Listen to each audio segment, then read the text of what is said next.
बहुत समय पहले की बात है। एक गांव में एक लकड़हारा रहता था।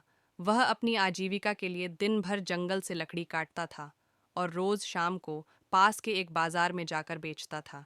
एक दिन की बात है कि वो तालाब के पास में एक पेड़ काट रहा था। उसी समय उससे गलती हुई कि उसके कुल्हाड़ी उसके हाथ से उसी तालाब में गिर जाती है। उस नदी का बहाव और गहराई दोनों ज्यादा थी।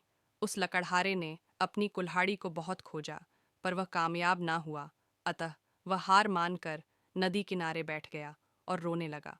उसके रोने की आवाज़ सुनकर नदी की देवी उठी और उस लकड़हारे से पूछा कि क्या हुआ, क्या हुआ। तक लकड़हारे ने अपनी कहानी बताई। तब पानी की देवी को उस पर दया आ जाती है और पानी की देवी उस गरीब मेहनती लकड़हारे की मदद व सहयोग करने की पेशकश करती है। फिर क्या था? वह नदी की देवी उसकी मदद के लिए एकदम से गायब हो गई और नदी के अंदर से एक सोने की कुल्हाड़ी लेकर प्रकट होती है और उस गरीब लकड़हारे से पूछती है कि क्या यह सोने की कुल्हाड़ी उसकी है। लकड़हारा इस पर उत्तर देते हुए कहता है कि नहीं, मैं तो गरीब आदमी हूँ, इसलिए यह मेरे नहीं है। तब फिर एक बार फिर नदी की देवी पानी के अंदर जाती है और इस बार चांदी की कुल्हाड़ी लेकर वापस लौटती है। लेकिन वह आदमी इस बार भी कहता है, यह मेरी नहीं है।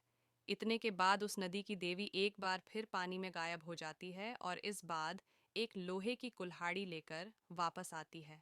तभी वो गरीब लकड़हारा खुश होकर कहता है कि यह उसकी ही कुल्हाड़ी है।